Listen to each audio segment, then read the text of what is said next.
ਮਨਪ੍ਰੀਤ ਜੀ, ਕਾਂਗਰਸ ਦੇ ਬਹੁਤ ਸਾਰੇ ਲੀਡਰ ਜਿਹੜੇ ਹਾਲ ਹੀ ਵਿੱਚ ਪਾਰਟੀ ਛੱਡ ਕੇ ਬੀਜੇਪੀ ਵਿੱਚ ਜਾ ਕੇ ਸ਼ਾਮਲ ਹੋ ਗਏ ਸੀ, ਹੁਣ ਖਬਰਾਂ ਆ ਰਹੀਆਂ ਕਿ ਉਹਨਾਂ ਦੀ ਕਾਂਗਰਸ ਦੇ ਵਿੱਚ ਵਾਪਸੀ ਹੋ ਸਕਦੀ ਹੈ। ਬਸ ਜੀ, ਦਰਅਸਲ ਗੱਲ ਇਹ ਆ ਕਿ ਇਹ ਕਾਂਗਰਸੀ ਜਿਹੜੇ ਗਏ ਸੀ, ਇਹਨਾਂ ਚੋਂ 7 ਤਾਂ ਕੈਬਨਿਟ ਮੰਤਰੀ ਸੀ, ਇੱਕ ਮੁੱਖ ਮੰਤਰੀ ਸੀ।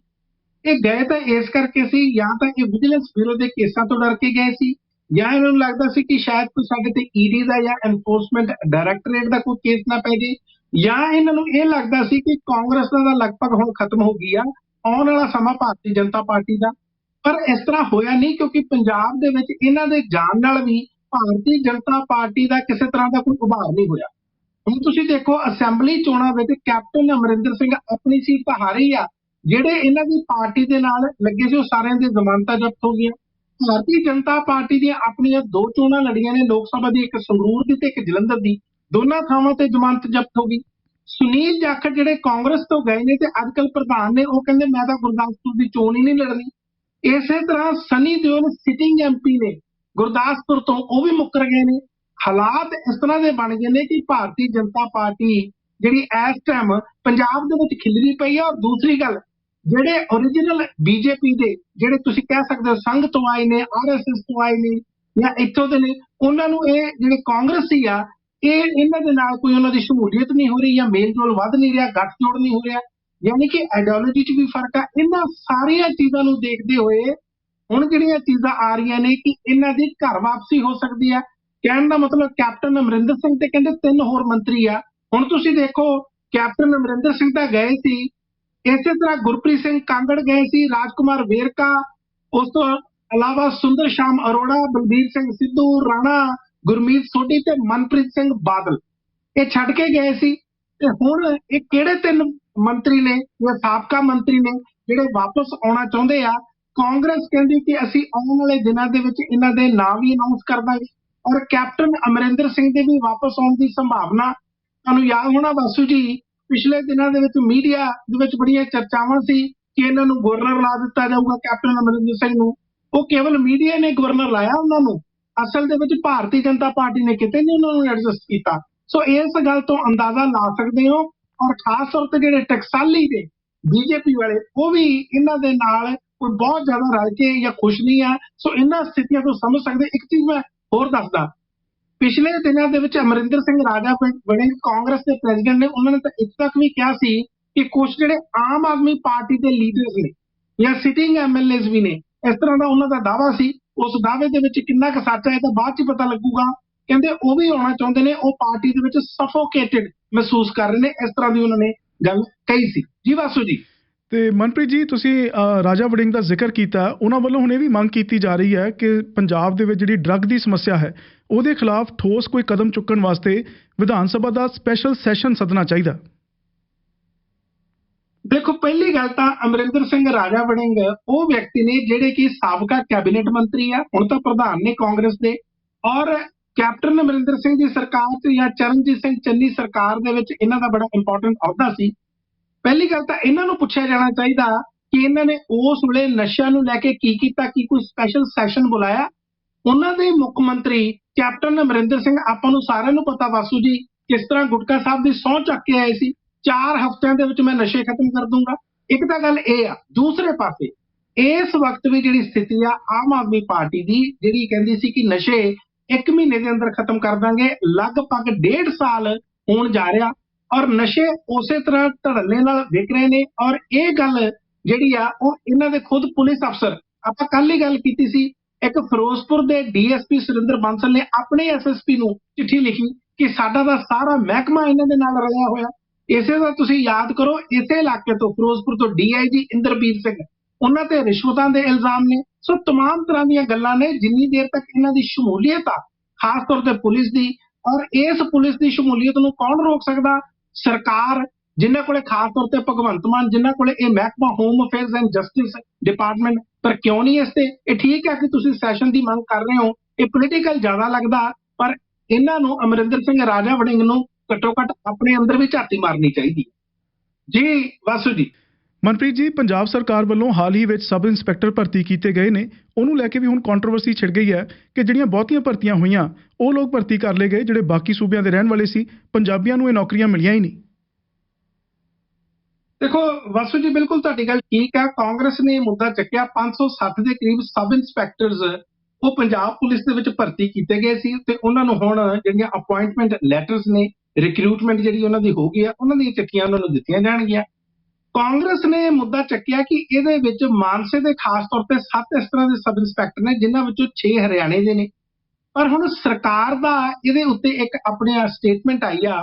ਉਹ ਕਹਿੰਦੇ ਇਹ ਜਿਹੜੇ ਸਾਰੇ ਲੋਕ ਨੇ ਇਹਨਾਂ ਨੇ ਪੰਜਾਬੀ ਦੇ ਟੈਸਟ ਪਾਸ ਕੀਤੇ ਹੋਏ ਨੇ, ਸਾਰੀਆਂ ਜਿਹੜੀਆਂ ਐਲੀਜੀਬਿਲਿਟੀ ਕੰਡੀਸ਼ਨਸ ਹੁੰਦੀਆਂ ਨੇ, ਕ੍ਰਾਈਟੇਰੀਆ ਹੁੰਦਾ, ਉਹ ਸਾਰਾ ਇਹਨਾਂ ਨੇ ਕਲੀਅਰ ਕੀਤਾ ਹੋਇਆ। ਵਾਸੂ ਜੀ, ਦਰਅਸਲ ਇਹ ਗੱਲ ਆ ਕਿ ਕਈ ਵਾਰੀ ਇਹ ਮੁੱਦੇ ਬਣ ਜਾਂਦੇ ਆ। ਹੁਣ ਤੁਸੀਂ ਦੇਖੋ, ਜਿਹੜੇ ਪੰਜਾਬ ਦੇ ਲੋਕ ਨੇ ਜਾਂ ਪੰਜਾਬੀ ਜਿਨ੍ਹਾਂ ਨੂੰ ਅਸੀਂ ਕਹਿੰਦੇ ਆ, ਉਹ ਤਾਂ ਹਰਿਆਣੇ 'ਚ ਵੀ ਰਹਿੰਦੇ ਆ, ਉਹ ਇਸੇ ਤਰ੍ਹਾਂ ਰਾਜਸਥਾਨ ਦੇ ਵਿੱਚ ਵੀ ਰਹਿੰਦੇ ਆ, ਉਹ ਉੱਤਰ ਪ੍ਰਦੇਸ਼ ਦੇ ਵਿੱਚ ਵੀ ਰਹਿੰਦੇ ਆ, ਮਹਾਰਾਸ਼ਟਰ ਦੇ ਵਿੱਚ ਵੀ ਰਹਿੰਦੇ ਆ, ਔਰ ਬਾਹਰਲੇ ਮੁਲਕਾਂ 'ਚ ਵੀ ਰਹਿੰਦੇ ਆ। ਸੋ ਇਸ ਕਰਕੇ ਇਹ ਕਹਿ ਦੇਣਾ ਕਿ ਕੇਵਲ ਇੱਥੋਂ ਦੇ ਜਿਹੜੇ ਜੰਮਪਲ ਨੇ, ਠੀਕ ਆ, ਤੁਸੀਂ ਕੰਡੀਸ਼ਨਸ ਲਗਾਓ ਆਪਣੀਆਂ, ਚਾਹੇ ਪੰਜਾਬੀ ਦੀਆਂ ਕੰਡੀਸ਼ਨਸ ਨੇ ਕਿ ਉਹਨੂੰ ਲਿਖਣੀ ਪੜ੍ਹਨੀ ਆਉਂਦੀ ਹੋਵੇ, ਇੱਥੋਂ ਦਾ ਉਹ ਜਾਣਦਾ ਹੋਵੇ ਸਾਰਾ ਕੁਝ, ਕਲਚਰ ਨੂੰ ਕਹਿ ਲਓ, ਹਿਸਟਰੀ ਕਹਿ ਲਓ। ਪਰ ਇਹ ਕਹਿ ਦੇਣਾ ਕਿ ਕੇਵਲ ਇਹ ਹਰਿਆਣੇ ਤੋਂ, ਔਰ ਇਸ ਕਰਕੇ ਹੋ ਰਿਹਾ ਕਿਉਂਕਿ ਆਮ ਆਦਮੀ ਪਾਰਟੀ ਹਰਿਆਣੇ ਦੇ ਵਿੱਚ ਚੋਣਾਂ ਜਿੱਤਣਾ ਚਾਹੁੰਦੀ ਆ, ਕੇਵਲ 7 ਸਬ ਇੰਸਪੈਕਟਰ ਲਾ ਕੇ, ਇਹ ਗੱਲ ਕਿਸੇ ਤਰ੍ਹਾਂ ਕੋਈ ਡਾਈਜੈਸਟ ਨਹੀਂ ਹੁੰਦੀ। ਖੈਰ, ਫਿਰ ਵੀ ਇਹ ਗੱਲ ਤਾਂ ਹੈਗੀ ਆ ਕਿ ਲੋਕਾਂ ਨੂੰ, ਜਿਹੜੇ ਲੋਕਲ ਇੱਥੇ ਨੇ, ਉਹਨਾਂ ਨੂੰ ਤਰਜੀਹ ਦੇਣੀ ਚਾਹੀਦੀ ਆ। ਪਰ ਕੀ ਉਹ ਕੁਆਲੀਫਾਈ ਕਰਦੇ ਆ? ਕੱਲੇ ਇਸ 'ਚ ਨਹੀਂ, ਤੁਸੀਂ ਚਾਹੇ ਕੋਈ ਇੰਜੀਨੀਅਰਸ ਨੇ, ਡਾਕਟਰਸ ਨੇ, ਲਾਇਰਸ ਨੇ, ਉਹਨਾਂ ਦੀ ਘੱਟੋ ਘੱਟ ਇੱਕ ਯੋਗਤਾ ਹੁੰਦੀ ਹੈ, ਇੱਕ ਯੋਗਤਾ ਵਿਦਿਆ ਹੁੰਦੀ ਹੈ ਉਹਨਾਂ ਦੀ। ਉਸ ਤੋਂ ਬਾਅਦ ਤੁਸੀਂ ਦੇਖਦੇ ਹੋ। ਸੋ ਮੈਨੂੰ ਲੱਗਦਾ ਇਹਦੇ ਕਈ ਪਹਿਲੂ ਨੇ, ਇਸ ਨੂੰ ਵਿਚਾਰਨ ਦੀ ਲੋੜ ਆ ਔਰ ਇਸ ਤੇ ਡਿਸਕਸ਼ਨ ਹੋਣ ਦੀ ਵੀ ਲੋੜ ਆ। ਜੀ ਵਾਸੂ ਜੀ। ਮਨਪ੍ਰੀਤ ਜੀ, ਭਾਰਤ ਦੇ ਵਿੱਚ G20 ਸੰਮੇਲਨ ਸ਼ੁਰੂ ਹੋ ਰਿਹਾ ਤੇ ਵਿਸ਼ਵ ਦੇ ਜਿਹੜੇ ਵੱਡੇ ਵੱਡੇ ਲੀਡਰਸ ਨੇ G20 ਮੁਲਕਾਂ ਦੇ, ਉਹ ਭਾਰਤ ਪਹੁੰਚੇ ਹੋਏ ਨੇ। ਕੌਣ ਪਹੁੰਚ ਗਿਆ ਜੀ? ਕਿਹਨਾਂ ਨਾਲ ਮੁਲਾਕਾਤ ਹੋਏਗੀ ਪ੍ਰਧਾਨ ਮੰਤਰੀ ਮੋਦੀ ਦੀ? ਦੇਖੋ ਜੀ, ਸਭ ਤੋਂ ਪਹਿਲਾਂ ਤਾਂ ਪ੍ਰਧਾਨ ਮੰਤਰੀ ਨਰਿੰਦਰ ਮੋਦੀ ਨੂੰ ਇਸ ਗੱਲ ਦੀ ਖੁਸ਼ੀ ਹੋਣੀ ਚਾਹੀਦੀ ਆ ਕਿ US ਦੇ ਪ੍ਰੈਜ਼ੀਡੈਂਟ ਜੋ ਬਾਈਡਨ ਪਹੁੰਚ ਚੁੱਕੇ ਨੇ ਔਰ ਉਹਨਾਂ ਨੇ ਇਸ ਜੀ ਸਮਿਟ, ਜਿਹਨੂੰ ਅਸੀਂ G20 ਸਿਖਰ ਸੰਮੇਲਨ ਵੀ ਕਹਿ ਦਿੰਦੇ ਆ, ਇਹਦੇ ਵਿੱਚ ਉਹਨਾਂ ਨੇ ਸ਼ਿਰਕਤ ਕੀਤੀ ਆ। ਕਿਉਂਕਿ ਇਸ ਸਾਰੀ ਸਮਿਟ ਦਾ ਮਜ਼ਾ ਉਦੋਂ ਕਿਰਕਰਾ ਹੋ ਗਿਆ ਸੀ ਜਦੋਂ ਵਲਾਦੀਮੀਰ ਪੁਤਿਨ, ਰਸ਼ੀਆ ਦੇ ਪ੍ਰੈਜ਼ੀਡੈਂਟ, ਨੇ ਨਾ ਕਰਤੀ ਸੀ, ਜਾਂ ਜਿਹੜੇ ਚੀਨ ਦੇ ਪ੍ਰੀਮੀਅਰ ਨੇ ਸ਼ੀ ਜਿਨਪਿੰਗ, ਉਹਨਾਂ ਨੇ ਨਾ ਕਰਤੀ ਸੀ। ਪਰ ਜਦੋਂ ਜੋ ਬਾਈਡਨ ਆ ਗਏ, ਉਹਨਾਂ ਨੇ ਆਪਣੀ ਕਨਫਰਮੇਸ਼ਨ ਦਿੱਤੀ। ਉਹਦੇ ਨਾਲ ਕਿਤੇ ਨਾ ਕਿਤੇ ਜਿਹੜੀ ਇਸ ਮੀਟਿੰਗ ਦੀ, ਇਸ ਸਮਿਟ ਦੀ ਜਿਹੜੀ ਇੱਕ ਰੁਤਬਾ ਹੋਣਾ ਚਾਹੀਦਾ ਸੀ, ਜਾਂ ਜਿਸ ਤਰ੍ਹਾਂ ਇਹਦਾ ਸਾਰੇ ਇੰਟਰਨੈਸ਼ਨਲ ਲੈਵਲ ਤੇ ਇਹਦਾ ਮੈਸੇਜ ਜਾਣਾ ਪੱਧਰ, ਉਹ ਹੋ ਗਿਆ। ਦੂਸਰੇ ਪਾਸੇ ਮੈਂ ਜ਼ਰੂਰ ਦੱਸਦਾ ਕਿ UK ਦੇ ਜਿਹੜੇ ਪ੍ਰਾਈਮ ਮਿਨਿਸਟਰ ਨੇ ਰਿਸ਼ੀ ਸੁਨਾਕ, ਉਹ ਪਹੁੰਚ ਗਏ ਨੇ। ਬੰਗਲਾਦੇਸ਼ ਦੇ ਪ੍ਰਾਈਮ ਮਿਨਿਸਟਰ ਸ਼ੇਖ ਹਸੀਨਾ, ਉਹ ਪਹੁੰਚ ਚੁੱਕੇ ਨੇ। ਇਸੇ ਤਰ੍ਹਾਂ ਤੁਸੀਂ ਕਹਿ ਸਕਦੇ ਹੋ ਅਰਜਨਟੀਨਾ ਦੇ ਜਿਹੜੇ ਪ੍ਰੈਜ਼ੀਡੈਂਟ ਨੇ ਅਲਬਰਟੋ ਫਰਨਾਂਡਿਸ, ਉਹ ਵੀ ਪਹੁੰਚ ਚੁੱਕੇ ਨੇ। ਔਰ ਇਸ ਤੋਂ ਇਲਾਵਾ ਮੈਂ ਤੁਹਾਨੂੰ ਇਹ ਜ਼ਰੂਰ ਦੱਸਦਾ ਕਿ ਹਾਲਾਂਕਿ ਸ਼ੀ ਜਿਨਪਿੰਗ ਨਹੀਂ ਆਇਆ, ਪਰ ਲੀ ਕਿਆਂਗ, ਇਹ ਪ੍ਰਾਈਮ ਮਿਨਿਸਟਰ ਨੇ ਚਾਈਨਾ ਦੇ, ਇਹ ਪਹੁੰਚੇ ਨੇ। ਤੇ ਤੁਸੀਂ ਦੇਖੋ, ਸੈਕਟਰੀ ਜਨਰਲ UN ਦੇ ਐਂਟੋਨੀਓ ਗੁਟੇਰਸ, ਉਹ ਜ਼ਰੂਰ ਪਹੁੰਚੇ ਨੇ। ਉਹਨਾਂ ਨੇ ਵੀ ਆ ਕੇ ਆਪਣਾ ਇੱਥੇ ਇੱਕ ਸਟੇਟਮੈਂਟ ਜਾਰੀ ਕੀਤੀ ਆ। ਔਰ ਇੰਟਰਨੈਸ਼ਨਲ ਮੋਨੀਟਰੀ ਫੰਡ, ਇਹ ਬਹੁਤ ਅਹਿਮ ਆ ਇੰਟਰਨੈਸ਼ਨਲ ਲੈਵਲ ਤੇ, ਇਹਨਾਂ ਦੇ ਕ੍ਰਿਸਟੈਲਿਨਾ ਜਿਓਰਜੀਵਾ, ਉਹ ਵੀ ਪਹੁੰਚ ਚੁੱਕੇ ਨੇ। ਔਰ ਇਸੇ ਤਰ੍ਹਾਂ ਇਟਲੀ ਦੀ ਪ੍ਰਾਈਮ ਮਿਨਿਸਟਰ ਆ ਜਿਓਰਜੀਆ ਮੈਰਲਿਨ, ਉਹ ਵੀ ਇੱਥੇ ਪਹੁੰਚੀ ਹੈ। ਸੋ ਕਾਫੀ ਸਾਰੇ ਨੇ, ਹੋਰ ਵੀ ਬਹੁਤ ਸਾਰੇ ਨਾਮ ਆ, ਕਿਉਂਕਿ ਇੱਕ ਤਾਂ ਪਰਮਾਨੈਂਟ ਮੈਂਬਰਸ ਹੋ ਜਾਂਦੇ ਨੇ ਵਾਸੂ ਜੀ, ਕੁਝ ਜਿਹੜੇ ਇਨਵਾਈਟੀਜ਼ ਹੁੰਦੇ ਨੇ ਉਹ ਵੀ ਹੋ ਜਾਂਦੇ ਨੇ। ਸੋ ਇਸ ਤਰ੍ਹਾਂ ਕਾਫੀ, ਜਿਹੜਾ ਤੁਸੀਂ ਕਹਿ ਸਕਦੇ ਹੋ, ਬੜਾ ਭਾਰੀ ਜਮਾਵੜਾ ਲੱਗ ਗਿਆ ਇੰਟਰਨੈਸ਼ਨਲ ਲੀਡਰਸ ਦਾ। ਹੁਣ ਇਹ 2 ਦਿਨਾਂ ਦੇ ਵਿੱਚ ਕਰਦੇ ਕੀ ਨੇ, ਜੁਆਇੰਟ ਸਟੇਟਮੈਂਟ ਆਉਂਦੀ ਕਿਸ ਤਰ੍ਹਾਂ ਦੀ ਆ, ਕਿਹੜੇ ਇਸ਼ੂਜ਼ ਨੂੰ ਲੈ ਕੇ ਗੱਲਬਾਤ ਹੁੰਦੀ ਹੈ, ਕਿ ਸਾਊਥ ਚੀਨ ਦੇ ਵਿੱਚ, ਸਾਊਥ ਚਾਈਨਾ ਸੀ ਆ, ਉਹਦੇ ਵਿੱਚ ਜਿਹੜੀਆਂ ਪ੍ਰੋਬਲਮਸ ਹੋ ਰਹੀਆਂ ਨੇ, ਕਿ ਉਹਨਾਂ ਨੂੰ ਲੈ ਕੇ ਗੱਲ ਹੋਏਗੀ, ਕਿ ਭਾਰਤ ਦੀ ਜਿਹੜੀ ਅਰੁਣਾਚਲ ਪ੍ਰਦੇਸ਼ ਦੀ ਟੈਰੀਟਰੀ ਆ, ਕਿ ਉਸ ਨੂੰ ਲੈ ਕੇ ਗੱਲ ਹੋਏਗੀ, ਕਿ ਕਲਾਈਮੇਟ ਚੇਂਜਸ ਨੂੰ ਲੈ ਕੇ ਗੱਲ ਹੋਏਗੀ, ਜਾਂ ਇੰਟਰਨੈਸ਼ਨਲ ਲੈਵਲ ਤੇ ਜਿਹੜਾ ਟ੍ਰੇਡ ਚੱਲ ਰਿਹਾ, ਟ੍ਰੇਡ ਦੇ ਬਹੁਤ ਸਾਰੇ ਮੁੱਦੇ ਨੇ, ਉਹਨਾਂ ਨੂੰ ਲੈ ਕੇ ਗੱਲ ਹੋਏਗੀ। ਸਾਰਿਆਂ ਤੇ ਉਦੋਂ ਪਤਾ ਲੱਗੂਗਾ ਜਦੋਂ ਇੱਕ ਜੁਆਇੰਟ ਡੈਕਲੇਰੇਸ਼ਨ ਆਏਗੀ। ਜੀ ਵਾਸੂ ਜੀ। ਤੇ ਮਨਪ੍ਰੀਤ ਜੀ, ਜਿਹੜਾ ਰਵਾਇਤੀ ਡਿਨਰ ਹੁੰਦਾ, ਉਹਦੇ ਵਿੱਚ ਰਾਜ ਸਭਾ ਦੇ ਵਿੱਚ ਜਿਹੜੇ ਆਪੋਜੀਸ਼ਨ ਦੇ ਲੀਡਰ ਨੇ ਮਲਿਕ ਅਰਜੁਨ ਖੜਕੇ, ਉਹਨਾਂ ਨੂੰ ਇਨਵਾਈਟ ਨਹੀਂ ਕੀਤਾ ਗਿਆ। ਇਸ ਗੱਲ ਨੂੰ ਲੈ ਕੇ ਵੀ ਕੰਟਰੋਵਰਸੀ ਬਣ ਗਈ ਹੈ।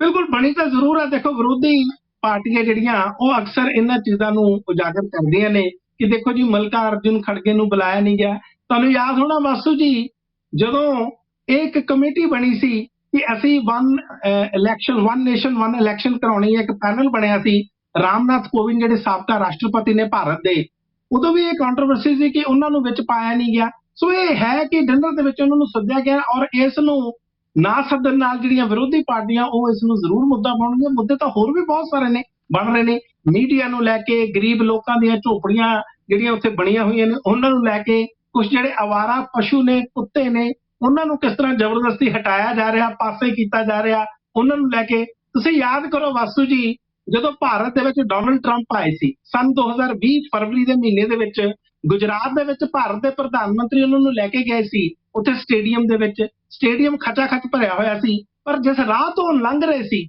ਉੱਥੇ ਕੰਧ ਕਰਾ ਦਿੱਤੀ ਗਈ ਸੀ। ਕੰਧ ਇਸ ਕਰਕੇ ਕਰਾਤੀ ਸੀ ਕਿ ਉਹਦੇ ਪਿੱਛੇ ਸਲਮ ਸੀ, ਉਹਦੇ ਪਿੱਛੇ ਝੁੱਗੀ ਝੋਪੜੀਆਂ ਸੀ, ਉਹ ਕਿਤੇ ਡੋਨਲਡ ਟਰੰਪ ਨੂੰ ਦਿਸ ਨਾ ਜਾਣ। ਜੀ ਵਾਸੂ ਜੀ। ਤੇ ਮਨਪ੍ਰੀਤ ਜੀ 7 ਕਨਸਟੀਟੂਐਂਸੀਜ਼ ਦੇ ਵਿੱਚ ਬਾਈ ਇਲੈਕਸ਼ਨਸ ਵੀ ਹੋਏ ਨੇ ਭਾਰਤ ਵਿੱਚ, ਤੇ ਉਹਨਾਂ ਵਿੱਚੋਂ ਜਿਹੜਾ ਨਵਾਂ ਇੰਡੀਆ ਗੱਠਜੋੜ ਹੈ ਉਹ 4 ਥਾਵਾਂ ਤੇ ਐਨਡੀਏ 3 ਥਾਵਾਂ ਤੇ ਜਿੱਤ ਹਾਸਲ ਕਰਨ ਵਿੱਚ ਕਾਮਯਾਬ ਰਿਹਾ। ਬਿਲਕੁਲ, ਦੇਖੋ ਕਾਫੀ ਲੋਕਾਂ ਦੀ ਇਸ ਤੇ ਨਜ਼ਰ ਸੀ, ਔਰ ਖਾਸ ਤੌਰ ਤੇ ਕੁਝ ਜਿਹੜੀਆਂ ਬਾਈ ਇਲੈਕਸ਼ਨ ਸੀ ਇਹ ਉਦੋਂ ਹੋਣ ਜਾ ਰਹੀਆਂ ਸੀ ਵਾਸੂ ਜੀ ਜਦੋਂ ਇਹ ਨਵਾਂ ਇੰਡੀਆ ਅਲਾਇੰਸ ਬਣਿਆ। ਐਨਡੀਏ ਤਾਂ ਖੈਰ ਹੈ ਹੀ ਆ, ਹਾਲਾਂਕਿ ਉਹਦੇ ਨਾਲ ਹੋਰ ਵੀ ਬਹੁਤ ਸਾਰੇ ਧੜੇ ਜੁੜੇ ਨੇ, ਲਗਭਗ 38 ਹੋ ਗਏ ਨੇ ਉਹ। ਪਰ ਜਿਹੜੀ ਇਹ ਚੋਣਾਂ ਸੀ ਇਹ ਬਹੁਤ ਇਸ ਕਰਕੇ ਲਾਜ਼ਮੀ ਸੀ ਕਿਉਂਕਿ ਇੱਕ ਤਾਂ ਕੋਸੀ ਦੀ ਜਿਹੜੀ ਚੋਣ ਆ ਉੱਤਰ ਪ੍ਰਦੇਸ਼ ਦੇ ਵਿੱਚ ਇਹ ਬੜੀ ਅਹਿਮ ਸੀ। ਹੋਇਆ ਇਹ ਸੀ ਕਿ ਇੱਥੋਂ ਦੇ ਜਿਹੜੇ ਦਾਰਾ ਸਿੰਘ ਚੌਹਾਨ ਨੇ ਉਹ ਸਮਾਜਵਾਦੀ ਪਾਰਟੀ ਸੀ, ਉੱਥੋਂ ਦੇ ਐਮਐਲਏ ਸੀ। ਭਾਰਤੀ ਜਨਤਾ ਪਾਰਟੀ ਉਸ ਨੂੰ ਤੋੜ ਕੇ ਆਪਣੇ ਨਾਲ ਲੈ ਗਈ ਸੀ, ਕਹਿੰਦੇ ਸਾਡੇ ਨਾਲ ਆ, ਤੈਨੂੰ ਚੋਣ ਵੀ ਲੜਾਵਾਂਗੇ ਤੇ ਤੈਨੂੰ ਮੰਤਰੀ ਵੀ ਬਣਾਵਾਂਗੇ। ਉਹੀ ਵਿਅਕਤੀ ਜਦੋਂ ਹੁਣ ਲੜਦਾ ਉਹ ਸਮਾਜਵਾਦੀ ਪਾਰਟੀ ਦੇ ਕੈਂਡੀਡੇਟ ਤੋਂ 42,959 ਵੋਟਾਂ ਨਾਲ ਹਾਰ ਜਾਂਦਾ। ਐਡੀ ਵੱਡੀ ਹਾਰ ਇਸ ਕਨਸਟੀਟੂਐਂਸੀ ਤੇ ਅੱਜ ਤੱਕ ਨਹੀਂ ਹੋਈ, ਈਵਨ ਕਿ ਜਦੋਂ ਨਾਰਮਲ ਸਰਕਮਸਟੈਂਸਸ ਹੁੰਦੇ ਆ। ਸੋ ਇੱਥੋਂ ਤੁਸੀਂ ਅੰਦਾਜ਼ਾ ਲਾ ਸਕਦੇ ਹੋ ਕਿ ਜਿਹੜੇ ਗੱਠਜੋੜ ਨੇ, ਕਿਉਂਕਿ ਕਾਂਗਰਸ ਨੇ ਇੱਥੇ ਕੈਂਡੀਡੇਟ ਨਹੀਂ ਸੀ ਖੜਾ ਕੀਤਾ, ਨਾ ਹੀ ਮਾਇਆਵਤੀ ਦੀ ਬੀਐਸਪੀ ਨੇ ਇੱਥੇ ਕੈਂਡੀਡੇਟ ਖੜਾ ਕੀਤਾ ਸੀ। ਸੋ ਵੋਟਾਂ ਜਦੋਂ ਕੰਸੋਲੀਡੇਟ ਹੋ ਗਈਆਂ, ਔਰ ਇਹ ਮੈਂ ਤੁਹਾਨੂੰ ਇਸ ਕਰਕੇ ਵੀ ਦੱਸ ਰਿਹਾ ਕਿ ਪਿਛਲੇ ਦਿਨਾਂ ਦੇ ਵਿੱਚ ਜਦੋਂ ਇਹ ਚੋਣਾਂ ਪਈਆਂ ਉਦੋਂ ਇਹ ਵੀ ਇਲਜ਼ਾਮ ਸੀ ਕਿ ਬਹੁਤ ਸਾਰੇ ਲੋਕਾਂ ਨੂੰ ਚੋਣਾਂ ਨਹੀਂ ਪਾਉਣ ਦਿੱਤੀਆਂ ਗਈਆਂ, ਬਹੁਤ ਸਾਰੇ ਲੋਕਾਂ ਦੇ ਨਾਮ ਜਿਹੜੇ ਵੋਟਰ ਲਿਸਟ ਦੇ ਵਿੱਚੋਂ ਜਾਂ ਜਿਹੜੀ ਵੋਟਰ ਸੂਚੀ ਹੁੰਦੀ ਆ ਉਹਦੇ ਵਿੱਚੋਂ ਹਟਾ ਦਿੱਤੇ ਗਏ ਸੀ, ਇਸ ਤਰ੍ਹਾਂ ਦੇ ਇਲਜ਼ਾਮ ਸੀ। ਪਰ ਇਸ ਦੇ ਬਾਵਜੂਦ ਵੀ ਐਡੀ ਵੱਡੀ ਜਿੱਤ। ਔਰ ਇੱਥੇ ਮੈਂ ਤੁਹਾਨੂੰ ਇਹ ਵੀ ਦੱਸਦਾ ਕਿ ਅਮਿਤ ਸ਼ਾਹ ਭਾਰਤ ਦੇ ਗ੍ਰਹਿ ਮੰਤਰੀ ਤੋਂ ਲੈ ਕੇ तमाम ਤਰ੍ਹਾਂ ਦੀ ਜਿਹੜੀ ਨੈਸ਼ਨਲ ਲੀਡਰਸ਼ਿਪ ਸੀ ਭਾਰਤੀ ਜਨਤਾ ਪਾਰਟੀ, ਉਹਨਾਂ ਨੇ ਲਗਾਤਾਰ ਇੱਥੇ ਡੇਰੇ ਲਾਏ ਹੋਏ ਸੀ। ਫਿਰ ਯੋਗੀ ਆਦਿੱਤਿਆਨਾਥ ਉਹ ਵੀ ਇੱਥੇ ਬੈਠੇ ਸੀ। ਇੱਕ ਤਰ੍ਹਾਂ ਦਾ ਨੱਕ ਦਾ ਸਵਾਲ ਬਣਿਆ ਸੀ। ਉਹ ਇਸ ਕਰਕੇ ਇਹ ਸੀਟ ਉਹਨਾਂ ਦੇ ਹਾਰ ਲਈ ਭਾਰਤੀ ਜਨਤਾ ਪਾਰਟੀ ਲਈ ਬਹੁਤ ਮਾੜੀ ਗੱਲ ਇਸ ਕਰਕੇ ਆ ਕਿਉਂਕਿ 73 ਸੀਟਾਂ 80 ਚੋਂ ਲੋਕ ਸਭਾ ਦੀ ਇੱਥੋਂ ਜਿੱਤੀਆਂ ਸੀ ਸਨ 2014 ਦੇ ਵਿੱਚ, ਤੇ ਸਨ 2019 ਦੇ ਵਿੱਚ 63 ਸੀਟਾਂ ਜਿੱਤੀਆਂ ਸੀ। ਔਰ ਅੱਛਾ ਇੱਕ ਚੀਜ਼ ਤੁਹਾਨੂੰ ਹੋਰ ਦੱਸਦਾ ਵਾਸੂ ਜੀ, ਹਾਲਾਂਕਿ ਟਾਈਮ ਮੈਂ ਸੌਰੀ ਤੁਹਾਡਾ ਲੈ ਰਿਹਾ ਕਿ ਇਹੀ ਕੱਲੀਆਂ ਨਹੀਂ, ਪੰਚਾਇਤਾਂ ਦੀਆਂ ਚੋਣਾਂ ਵੀ ਨੇ। ਮਿਰਜ਼ਾਪੁਰ ਦੀ, ਬਰੇਲੀ ਦੀ, ਜਲੌਂ ਦੀ, ਲਖਨਊ ਦੀ, ਇਹ ਪੰਚਾਇਤਾਂ ਦੀਆਂ ਜ਼ਿਲ੍ਹਾ ਪ੍ਰੀਸ਼ਦ ਦੀਆਂ ਚੋਣਾਂ ਵੀ ਬੀਜੇਪੀ ਹਾਰ ਗਈ ਹੈ ਇੱਥੋਂ, ਉਹ ਵੀ ਬਹੁਤ ਬੁਰੀ ਤਰ੍ਹਾਂ। ਸੋ ਇਸ ਤੋਂ ਇਲਾਵਾ ਮਮਤਾ ਬੈਨਰਜੀ ਨੇ ਭਾਰਤੀ ਜਨਤਾ ਪਾਰਟੀ ਤੋਂ ਵੈਸਟ ਬੰਗਾਲ 'ਚ ਸੀਟ ਖੋਲੀ ਆ, ਜਿਹੜੀ ਝਾਰਖੰਡ ਮੁਕਤੀ ਮੋਰਚਾ ਉਹਨਾਂ ਨੇ ਵੀ ਸੀਟ ਜਿੱਤ ਲਈ ਆ। ਇਸ ਤਰ੍ਹਾਂ ਕਾਂਗਰਸ ਨੇ ਕੇਰਲ ਦੇ ਵਿੱਚੋਂ, ਭਾਰਤੀ ਜਨਤਾ ਪਾਰਟੀ ਨੇ ਤ੍ਰਿਪੁਰਾ ਤੋਂ 2 ਸੀਟਾਂ ਜਿੱਤੀਆਂ ਤੇ ਉੱਤਰਾਖੰਡ ਤੋਂ ਬਹੁਤ ਮੁਸ਼ਕਲ ਦੇ ਨਾਲ, ਬਹੁਤ ਥੋੜੇ ਮਾਰਜਨ ਨਾਲ ਇੱਕ ਸੀਟ ਜਿੱਤ ਲਈ, ਯਾਨੀ ਕਿ 3 ਸੀਟਾਂ ਭਾਰਤੀ ਜਨਤਾ ਪਾਰਟੀ ਨੇ ਜਿੱਤੀਆਂ। ਜੀ ਵਾਸੂ ਜੀ। ਤੇ ਮਨਪ੍ਰੀਤ ਜੀ ਤੁਸੀਂ ਦੱਸ ਰਹੇ ਸੀ ਕਿ ਰਾਹੁਲ ਗਾਂਧੀ ਬ੍ਰਸਲਸ ਗਏ ਹੋਏ ਨੇ, ਉੱਥੇ ਉਹਨਾਂ ਨੇ ਇੱਕ ਪ੍ਰੈਸ ਕਾਨਫਰੰਸ ਕੀਤੀ ਹੈ ਤੇ ਉਹ ਦਾਅਵਾ ਕਰ ਰਹੇ ਨੇ ਕਿ ਪ੍ਰਧਾਨ ਮੰਤਰੀ ਮੋਦੀ ਦੇ ਰਾਜ ਵਿੱਚ ਜਿਹੜੀ ਇੰਡੀਅਨ ਡੈਮੋਕ੍ਰੇਸੀ ਹੈ ਉਹ ਸਫੋਕੇਟਡ ਮਹਿਸੂਸ ਕਰ ਰਹੀ ਹੈ। ਜੀ ਸੋੜੇ ਅੱਜ ਦੇ ਜਿਹੜੇ ਨਿਊਜ਼ਪੇਪਰਸ ਨੇ ਉਹਨਾਂ ਨੇ ਪ੍ਰੋਮੀਨੈਂਸ ਦਿੱਤੀ ਹੋਈ ਹੈ ਇਸ ਖਬਰ ਨੂੰ। ਹਾਲਾਂਕਿ ਇਹ ਜਿਹੜੀ ਪ੍ਰੈਸ ਕਾਨਫਰੰਸ ਹੈ ਬ੍ਰਸਲਸ ਬੈਲਜੀਅਮ ਦੇ ਵਿੱਚ ਹੋਈ ਆ, ਔਰ ਆਪਾਂ ਕੱਲ ਗੱਲ ਕੀਤੀ ਸੀ ਵਾਸੂ ਜੀ ਕਿ ਕਿਸ ਤਰ੍ਹਾਂ ਉਹ ਉੱਥੋਂ ਦੇ ਜਿਹੜੇ ਯੂਰਪੀਅਨ ਯੂਨੀਅਨ ਦੇ ਪਾਰਲੀਮੈਂਟੇਰੀਅਨਸ ਨੇ ਉਹਨਾਂ ਨਾਲ ਗੱਲਬਾਤ ਉਹਨਾਂ ਨੇ ਕੀਤੀ ਬੰਦ ਕਮਰੇ ਦੇ ਵਿੱਚ। ਬਾਅਦ ਦੇ ਵਿੱਚ ਉਹਨਾਂ ਨੇ ਪ੍ਰੈਸ ਦਾ ਸਾਹਮਣਾ ਕੀਤਾ, ਉੱਥੇ ਇਹਨਾਂ ਨੇ ਇਹ ਗੱਲ ਕਹੀ ਆ। ਔਰ ਇਹ ਗੱਲ ਕੋਈ ਅੱਜ ਦੀ ਨਵੀਂ ਨਹੀਂ ਆ ਕਿਉਂਕਿ ਇਹ ਪਹਿਲਾਂ ਵੀ ਜਦੋਂ ਜਾਂਦੇ ਨੇ, ਕਦੇ ਯੂਐਸ ਜਾਂਦੇ ਨੇ, ਕਦੇ ਇੰਗਲੈਂਡ ਜਾਂਦੇ ਨੇ, ਉੱਥੇ ਜਾ ਕੇ ਇਸ ਤਰ੍ਹਾਂ ਦੀ ਗੱਲ ਕਰਦੇ ਆ। ਹੁਣ ਦੇਖਦੇ ਆ ਕਿ ਹੋ ਸਕਦਾ ਹੈ ਇਹਨਾਂ ਦੀ ਅੱਜ ਆਲੋਚਨਾ ਵੀ ਹੋਵੇ ਕਿ ਜਦੋਂ ਜੀ ਸਮਿਟ ਚੱਲ ਰਹੀ ਹੈ, G20 ਦੀ ਸਮਿਟ ਚੱਲ ਰਹੀ ਆ, ਉਸ ਵਕਤ ਬਾਹਰ ਜਾ ਕੇ ਇਹ ਭਾਰਤ ਨੂੰ ਬਦਨਾਮ ਕਰ ਰਹੇ ਨੇ ਜਾਂ ਇਸ ਤਰ੍ਹਾਂ ਦੀਆਂ ਗੱਲਾਂ ਕਰ ਰਹੇ ਨੇ। ਇਸ ਤਰ੍ਹਾਂ ਦੀਆਂ ਗੱਲਾਂ ਅੱਜ ਮੈਨੂੰ ਲੱਗਦਾ ਇਸ ਤੇ ਖੂਬ ਰਾਜਨੀਤੀ ਹੋਣ ਦੀ ਸੰਭਾਵਨਾ। ਜੀ ਵਾਸੂ ਜੀ। ਤੇ ਮਨਪ੍ਰੀਤ ਜੀ ਮਨੀਪੁਰ ਦੇ ਵਿੱਚ ਹਿੰਸਾ ਦਾ ਦੌਰ ਅਜੇ ਵੀ ਜਾਰੀ ਹੈ, 2 ਹੋਰ ਲੋਕਾਂ ਦੀ ਮੌਤ ਹੋ ਗਈ ਹੈ, ਕਈ ਹੋਰ ਜ਼ਖਮੀ ਹੋਏ ਨੇ।